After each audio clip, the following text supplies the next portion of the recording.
In all the places of the earth, they know that the gods and spirits affect man's path. All the misfortune that befalls man lies at their feet. If you have eyes to see, you see their presence and their power. Keep your eyes open, traveler, and you might see their faces. Here, they once said that Loki lies imprisoned in a cave, trapped by his enemies, who set a serpent above to drip venom on his face.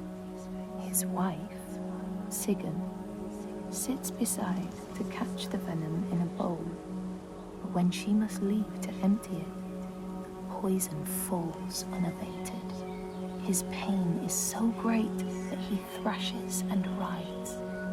And here above, we see the earth shake and break apart. Across the sea, they know that the earth is carried in the arms of a giant. When he is vexed or injured, he may not carry his burden so gently, and the world will feel his anger and pain. In a land far away, they say the winds are trapped inside the earth. They try always to make their escape, and they buffet and beat on the walls of their prison, causing the earth to quiver. And when they break through, they make their escape. They explode out in fury.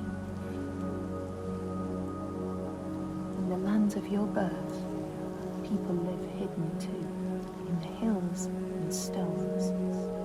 They may be the remnants of a godly race who lost a war with giants and, finding the world changed, retreated into silence.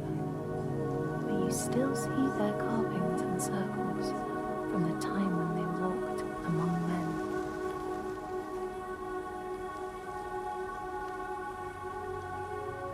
Here, they know that if times are harsh, you may ask of the hidden folk to share their bounty. And if you are strong and wise and good, they may hear your plea and send you aid. But if you are not, or if you do not respect the strictures they lay down, you might have your strife doubled.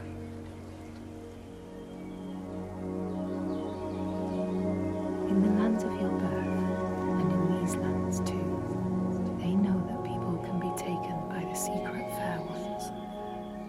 If you are not careful and do not keep to the pathways, you may find yourself among them. In a land to the east, they know that when a traveler finds themselves lost, it is the fault of the Vadadash, who wait at the crossroads to trick souls passing by. The only remedy is to let your horse lead you home, because beasts have no souls. But if you have no horse, your soul is lost forever.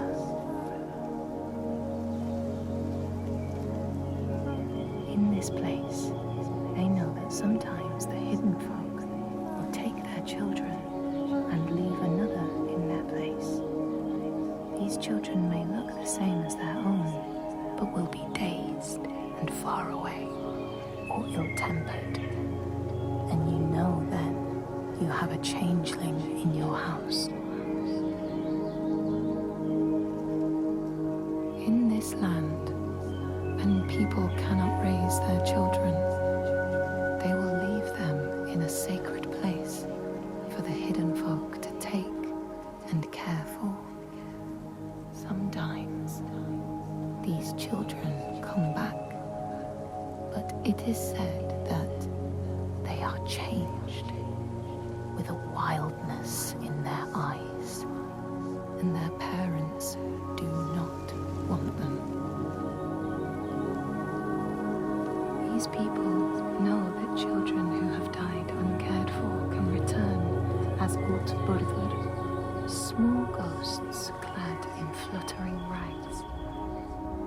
When there are storms, they may cry as they did when they were human, and will look for their mothers until they find them, and never leave them again. In this land, you may catch sight of the Landisir, the spirits who embody the sacred places, the rivers and rocks. Do you see the Lady of the Mountain, the Fiak Kunan, who bathes in the waterfall and lets the drops fall on her shoulder? In the heart of the Northlands, they know the storms are born of the Oshkuredi, the hunt of Odin. The huntsmen ride horses with eyes of fire. Their weapons clash like thunder, and it is best to hide inside, lest your spirit be called to join them. In your lands, traveler, they know that the Kailif, the hag of winter, is the one who hurls sleet and snow upon the land. She lives in a sea rock and rules the waves of the roiling winter ocean with her blackthorn staff. She strikes the ground to destroy the shoots of growing green, so the winter will lie long and low on the land. These people know that the sea god, Ran, sets out nets to trap sailors and drag them to her world. She sends the waves, her daughters, to wreck boats so she will have more men to take. And jealously, she pulls them down beneath the water.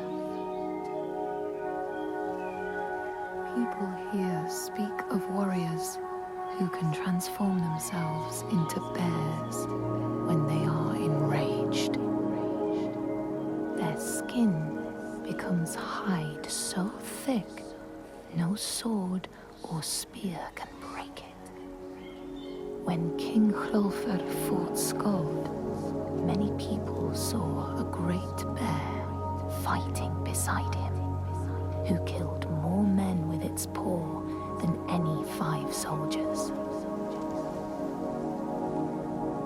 Men here will tell of how Jarl Hakon worshipped the giant Thorgerða and sought her aid in the middle of battle when the tide was turning against him.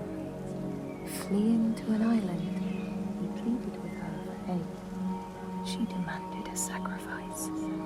She rejected all of his offerings until he, at last, killed his own son in sacrifice. Thorgerða gave aid, and Hakon's enemies saw the giants striding amongst the ships, arrows flying from every finger and never missing their mark. Their morale was sapped, and Hakon won his battle.